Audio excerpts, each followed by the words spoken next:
I will see my awesome son get married to a wonderful woman next week. That may not seem very extraordinary to you, but 10 years ago, I wasn't even sure I would see him graduate from college. In September 2005, we had started a major remodeling project on our home. The front of our home, which included our bedroom, was blocked off when we were living in the back of the house, and the only way in and out of the house was up and down a 15-step staircase. I'd had some stomach problems and chalked it up to a stomach bug in September, or maybe I'd eaten some contaminated seafood from the Gulf after Katrina. I really didn't eat much at all for 3 weeks. Yet, my stomach started enlarging, and in a 2-week time period, I looked 8 months pregnant. Shortly afterwards, I had a diagnosis of suspected ovarian cancer. I called my son at college and broke the news to him. I've got good news and I've got bad news. The good news is you shouldn't have to worry about an unexpected sibling. The bad news is I probably have ovarian cancer. I had major debulking surgery for stage 3 ovarian cancer, including removal of 9.5 liters of fluid from my abdomen, and started chemo a week later. I had some complications and 2 more trips to the hospital in as many weeks. My poor husband, he was taking care of me and working through a merger at work. At one point, my sister was very scared because she saw no life in my eyes. In the hospital, I told God I wanted to live. I ended up with a wound vac for 2 months and an incision that didn't want to heal. All this with construction going on daily. I finished chemo in February. Of course, remodeling finished in March. Now, it is a miracle for our marriage to survive remodeling. Can I hear an amen?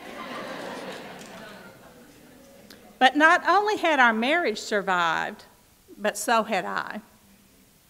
Family and friends helped me through that time and through subsequent surgeries, including knee replacements, since then.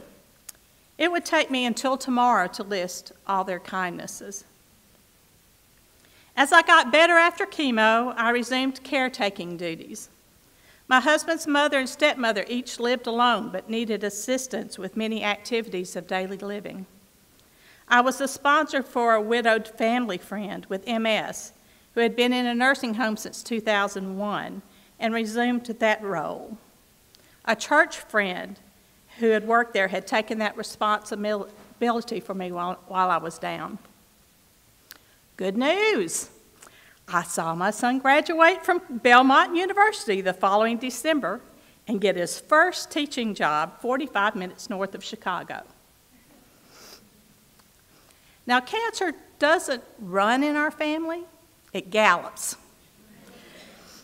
I started increased surveillance for breast cancer, mammograms, ultrasounds, MRIs, which resulted in 5 breast biopsies in 3 years. Since ovarian cancer hadn't gotten me, I started seriously considering prophylactic breast surgery. I really appreciated the local GYN cancer support group called Can Survive and got more involved with it. I ended up being its vice president and became its president in August of 2008. Now, earlier that year, my husband had taken a job with the bank in New Orleans and could work from Birmingham. By the fall, he took another position in the bank, which required that he work in New Orleans. We rented a place in New Orleans and moved in the week between 2 hurricanes. The apartment turned out to be about 1 mile from world-renowned breast surgeons that specialized in reconstruction. That wasn't a coincidence, that was a God instance. I had bilateral prophylactic mastectomies and hernia repair and reconstruction surgeries there in 2009. I went to my first Mardi Gras shortly after reconstruction and bragged to my surgeons about how many beads I had caught. He looked at me real funny. I had only waved my hands to get beads on St. Charles Avenue along with the families, but I think he thought I was on Bourbon Street showing off his work. However, I did order a personalized ovarian cancer car tag that said, "New Girls." My husband supported my desire to still head the support group in Birmingham, even though it meant I would have to travel back and forth every month. This has been going on for 7 years. Neighbors also enable me to do this.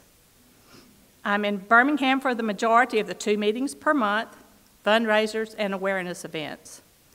I participate annually in Survivors teaching students, talking to second-year medical students to help them recognize the signs and symptoms of ovarian cancer since there is no early detection test. Our Can Survive GYN Cancer Support Group has women who are new to treatment, have chronic cancer, or are struggling in their battle. We all help and encourage each other and learn how to advocate for ourselves. We are examples to each other that a cancer diagnosis does not mean that we stop living. By far, the most important thing I do is talk one-on-one with patients, no matter where they are in their cancer journey. Newly diagnosed patients are often scared not only of what their diagnosis means, but also about what their treatment will be like. I can help with their apprehension and give them a list of practical tips on coping with chemo. I talk with many women at length in the hospital or on the phone or via email. I have been with many women at the end of their earthly journey too. The vice president of our group was a wise, kind woman with chronic cancer, and she and I could talk very frankly.